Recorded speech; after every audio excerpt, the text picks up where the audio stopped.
Welcome to the Creative Momentum Podcast. I'm your host, Jen Moulton, and I teach creative women how to make their passion projects real things that make a difference in the world. If you're ready to stop letting your self-doubt hold you back and start doing the work, you are in the right place. Let's get into today's episode.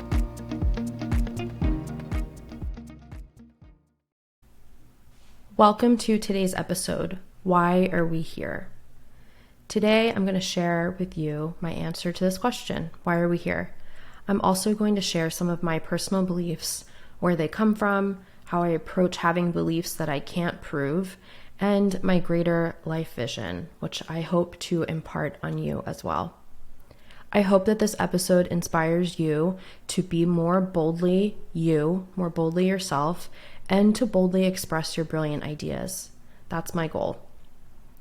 I believe that we are all given our unique point of view and then a lot of the programming and conditioning that we need in order to have this alchemical process to create us as a unique individual, and then have these ideas that come to us, and then our work is to express those ideas, to put them into the collective. And then other people get to respond to our ideas, to build on them, to have a reaction to them. And that changes their worldview. And then they put their work out into the world, and then other people engage with it. And it's this big network effect. It's a network effect because the definition of that is the more people use it and the more people are working within it, the more valuable it becomes. So the more that we all put our ideas out into the collective and share with each other, and other people have reactions and then build on it, the more valuable that becomes, right? The more value we each get from it.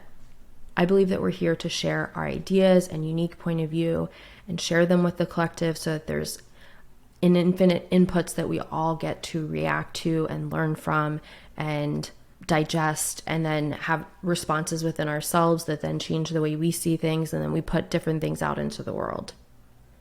And I want to tell you how I came to believe this. When I went through my cancer journey 12 years ago, I became very clear that life had to have meaning for me. This is a belief I want to be very transparent that I choose to have. I don't and can't know for sure if that's true. I can't prove it. But as I've talked to my husband and close friends about this, I can willingly admit that I don't know this for sure, but I also choose to believe this. If it's all made up, we can't prove anything really about our existence and why we're here, then I choose to believe that life has meaning and that we're here for a reason. It makes me feel good. It supports my life. It helps me be more of the person I want to be. And I'm good with choosing to believe that rather than a more, I would say, pessimistic, other people would use another word there, view that life is random and we're just here to suffer through our lifetime and everything we do is kind of for naught because we're all going to die someday. That has never felt good for me. I was raised in a religion where that was kind of what was taught to me from a very early age, and that never felt right to me. So when I went through having cancer and was, very deeply physically suffering for several months, I spent a lot of time questioning, why are we here? Why is this happening to me? What does this mean? I went through a kind of creative renaissance at that same time too. I changed what I thought my life path would be. There was a lot going on, but I came to believe that I would choose to find meaning in life and what happens to me. And so far that has served me very well, and I continue to do that. And I also am willing to be wrong. I'm willing to believe it and for it to be wrong. And I'm also willing to believe it until I see otherwise. I'm very content and dedicated to continuing to explore my beliefs and adjusting them as I go along. But I will say that these beliefs I'm sharing with you today have only grown stronger for me over the past several years. But I'm willing to change them at any point should I discover something that I don't currently know. So I just want to be transparent about that. I'm very careful about sharing these beliefs because I know that this is a tender subject for a lot of people, especially if you were raised in a religious way like I was. And so I'm just very careful and also want to be transparent with you that I can't prove this. I don't know for sure. I can't know for sure. And I'm okay with continuing to believe that until I learn otherwise. So As I'm sharing this very transparently with you, I want to share my favorite quote with you, which goes like this: "We are not human beings having a spiritual experience. We are spiritual beings having a human experience." And that's by Pierre Teilhard de Chardin. I'm sorry if I butchered that. So again, I'm careful to share my spiritual beliefs, but I want to share this with you because to me, this is a huge part of the work that I do. And I know that you might, if you're listening to this, have had a difficult experience with religion. And so spirituality might be kind of tender for you or complicated. And that's totally fine. But I do want to share my opinions with you. And you can, like the point of this podcast, I want you to have a reaction to them. I want you to respond to them and build on it or change it or have what's true for you to this. Don't just take on my beliefs because I'm saying them. Take them in, filter them, see what works for you, leave the rest, have your own response, build on it, and continue to build your belief system. So I believe that we are spiritual beings having a human experience. I believe that we are spirits in human bodies, and that we are here to learn and play and be challenged and grow and expand in ways that only humans can. I think of being a human living life as being in a big amusement park. We can go on rides that thrill us, rides that terrify us, rides that make us nauseous and want to puke. And we are like, why am I on this? I just want to get off this, like immediately. So how does this relate to you? Well, while you're here alive on this planet, I think your job is to have your unique experience in the amusement park. No one knows what your amusement park experience is meant to be. And you can only figure it out by going from ride to ride, paying attention to the, that sounds fun to do next messaging you get from your body. Learn your likes and dislikes, grow your capacity to feel intense feelings as amusement park rides generate in all of us, and share what's on your heart and what you feel called to do. I see it as a map that is unique to you. Right? No one person on this planet is meant to go on the same rides in this certain consecutive order and follow the path that's been carved for them. You are meant to uncover your unique path and all the rides that you're meant to go on by just following what sounds good to you in the moment, following the ideas you have, like, if I do this one, I bet I'll learn this. Or if I do this one, I know, even though it'll be scary, I know that I'll learn how to feel some more intense feelings or something like that. My vision is to show people that their ideas have value, especially women who tend to minimize their ideas. I believe that your ideas picked you to express them, and it's your job to become the person who has the capacity, skills, and belief to express them. And to keep going with this amusement park metaphor, going on all those rides is helping you become the person, develop the capacity, be able to contain the big feelings to express your ideas. I think we're here to collaborate, express ideas that impact other people that they may then have a reaction, idea, or response to, which generates in them to create their own work and put it out into the world, and then more people are impacted by their expression, and so on and so on. That's that network effect I was talking about earlier. This isn't just about getting your project done. It's about having the thrilling amusement park for your soul that is human life. I believe that's what you're here seeking. And I think that creative projects are just one of many ways to have that experience.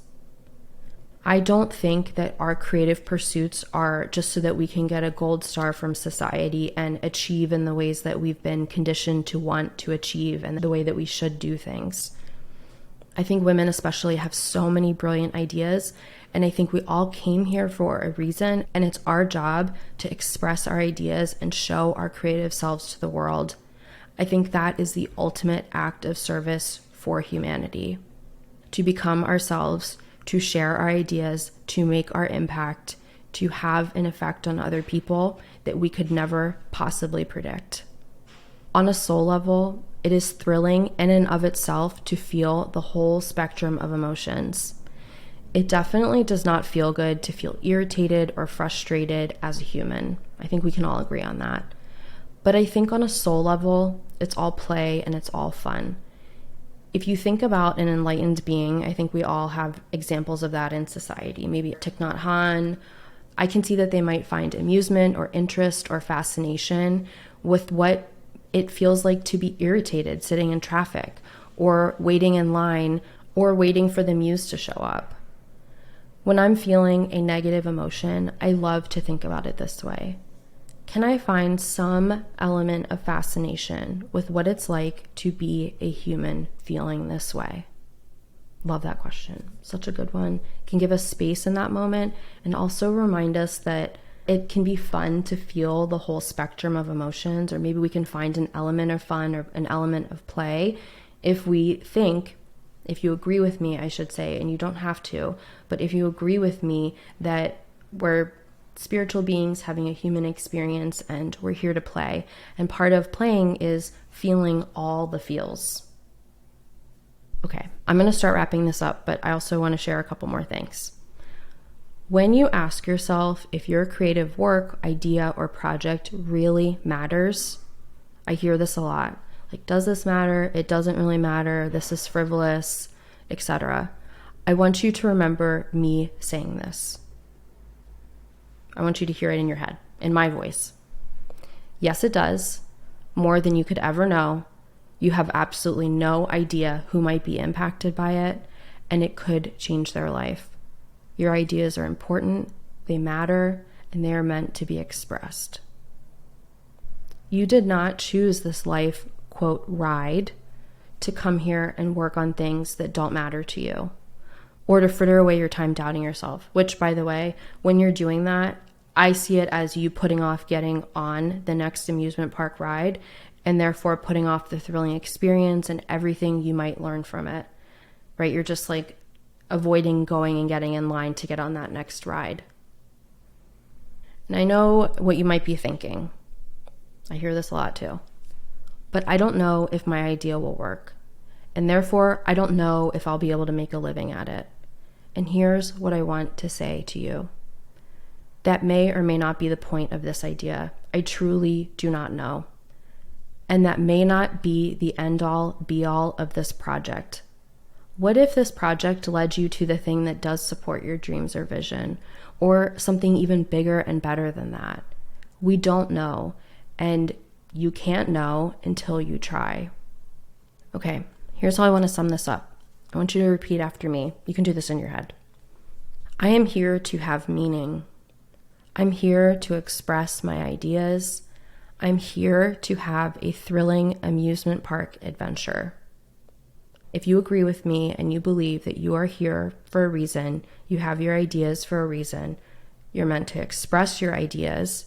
Maybe you're working on believing that you are the perfect person to express those ideas.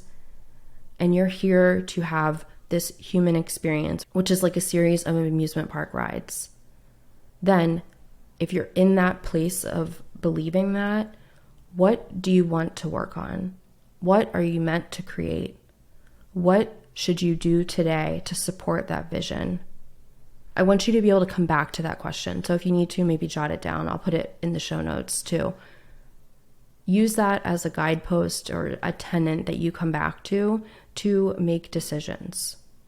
And if you ever feel off or you can tell that you're mired in self-doubt, questioning, unsure of what to do next, just like, in that space, here's a question you can ask yourself. Do I feel like I'm at the amusement park for souls right now? Or have I taken myself out of line and put myself into a little box that someone else created with a very limited idea of what's possible? Okay, that's what I have for you today.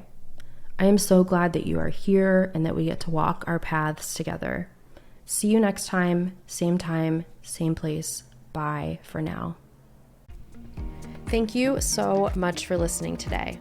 If you want to learn my method for how to make your passion project idea a real thing, head over to www.jenmoulton.com/passion project and sign up to get the Creative Momentum Workbook so you can learn how to plan your passion project in 7 easy steps. See you next week.